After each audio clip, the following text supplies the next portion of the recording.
Hello everyone, welcome back to my channel.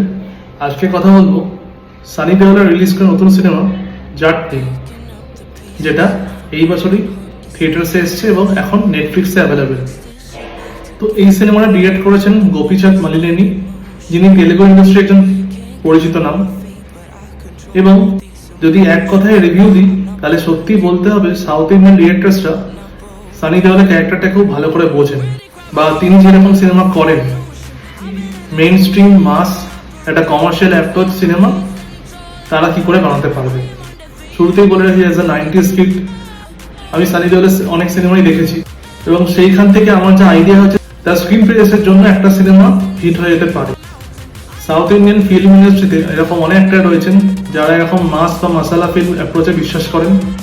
তার মধ্যে অন্যতম রয়েছেন নন্দমুরি বালাকৃষ্ণ, তেলেগু বেল্টে, এবং সানি দেওয়ালকে এই কারণে বলা হয় নর্থের বালাকৃষ্ণ। তার সিনেমাগুলো অতটা ইললজিক্যাল হয় না, একটা ভালো গল্প থাকে, হ্যাঁ, এবং ওভার দ্য টপ মোমেন্টস তো থাকবে, যেহেতু একটা তিনি কমার্শিয়াল স্টার।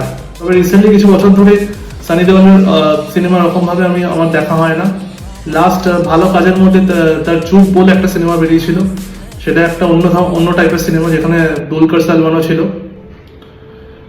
আর গাদার 2 যে সিনেমাটা রিলিজ করেছিল 2023 সালে, সেই সিনেমাটা হিট হওয়ার কারণ হলো একটা ফ্র্যাঞ্চাইজের সিনেমা। যেমন 90s এরাতে গাদার সিনেমাটা খুব ভালো একটা পারফর্ম করেছিল, তার গল্পটাও ভালো ছিল, অমিশা প্যাটেল ছিল সঙ্গে সানি দেওয়ালের। এছাড়া সানি দেওয়ালের আরো কিছু সিনেমা বোধহয় আসছে, যেমন শুনেছি যে ফৌজি বলে সিনেমাটা প্রভাসে, সেখানে তিনি অ্যান্টাগনিস্ট থাকতে পারেন। সানি দেওয়ালকে বরাবরই আমার পছন্দ, এবং চাইবো একদিন তার সিনেমাটা আমি থিয়েটার্সে গিয়ে দেখি। এখন অব্দি তার একটা সিনেমা থিয়েটার্সে দেখা হয়নি আনফর্চুনেটলি। তবে এই সিনেমাটা নিয়ে কথা বলছি। তো এই সিনেমাটাতে সানি দেওয়ালের সাথে রয়েছেন রণদীপ হুডা, যে এখানকার অ্যান্টাগনিস্ট। এছাড়া সায়ামি খের রয়েছেন, প্লাস রয়েছে অ্যানিমেলে যে ফ্রেডি প্লে করেছেন, তিনি এখন অনেক সিনেমায় থাকছেন, মারাঠি অ্যাক্টর। এছাড়া সাউথ ইন্ডাস্ট্রি থেকে রয়েছে রেজিনা ক্যাসান্ড্রা, জগাপতি বাবু, রবিশঙ্কর, রামিয়া কৃষ্ণন। তো এই লাস্টের 3 জনকে আমরা কম বেশি অনেক সাউথ ইন্ডিয়ান ফিল্মেই দেখি, স্পেশালি তেলেগু আর তামিল সিনেমাতে। গল্পটা হলো যে একজন স্ট্রেঞ্জার একটা ভিলেজে এন্টার করছে, এবং সেই ভিলেজটা অলরেডি অপ্রেসড। ভিলেজের লোকগুলোর ফ্রিডমের কোনো অপরচুনিটি পাচ্ছে না। তো এ কি করে এসে এই রণদীপ হুডার অপারেশন থেকে এই ভিলেজারদের ফ্রি করছে। এখানে কথা বলতেই ভুলে গেলাম, রণদীপ হুডার ভাই প্লে করছেন বিনীত কুমার সিং, যার রিসেন্টলি আমি ছাওয়া সিনেমাটা দেখেছি, সেখানে তিনি খুব ভালো একটা পারফরমেন্স দিয়েছেন, এবং তিনি একজন underrated actor. মুক্কাবাজ, gangs of Wasseypur এরকম সিনেমা তাকে দেখেছি আমরা। ও এই সিনেমাটা খুব ভালো পারফর্ম করেছিল বক্স অফিসে, একটা ডিসেন্ট কালেকশন করতে পেরেছিল, এবং কালেকশন করতে পারার কারণটা হলো যে সানি দেওয়ালের মাস ইমেজকে আজকের দিনেও আমাদের নিউ জেনারেশন তাকে রেসপেক্ট করে, এবং গল্প স্টোরি লাইনটা খুবই সিম্পল।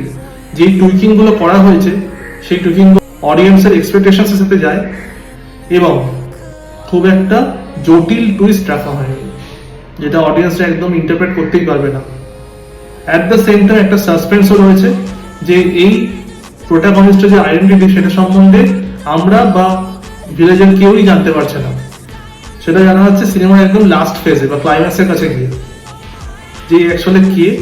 আর একটা মাইথোলজির অ্যাঙ্গেলও আছে এখানে, অবশ্য সুপার ন্যাচারাল কোনো ব্যাপার নেই। মাইথোলজিটা হলো এই যে ইমাজিন করা হচ্ছে শ্রীরামের ভূমিকা, এবং অ্যান্টাগনিস্ট রণদীপ হুডার ক্যারেক্টারটাকে ইমাজিন করা হচ্ছে রাবণের ভূমিকায়। তো লিটারালি সে রাবণের ভক্ত দেখানো হচ্ছে। আর এছাড়া দুজনের যে টাসেলের মুভমেন্টগুলো রাখা হয়েছে, সেই টাসেলের মুভমেন্টটা ভালোভাবে স্টেজ করা হয়েছে, এবং তাদের স্ক্রিন প্রেজেন্সও খুব দুর্দান্ত, যেই কারণে অডিয়েন্স এক মুহূর্তের জন্য কোনো সিন মিস করতে পারবে। লাস্টের দিকে কিছু ইমোশনাল কানেক্টও রাখা হয়েছে, যেটা হয়তো অডিয়েন্সের রেজোনেট করতে পারবে। তো এই ছিল আমার রিভিউ। ওভারঅল সিনেমাটা খুবই ভালো লেগেছে আমার, এবং আউট অফ 10 আমি এটাকে 7.5 দিতেই পারি। Thank you for your time, ভালো থাকবেন।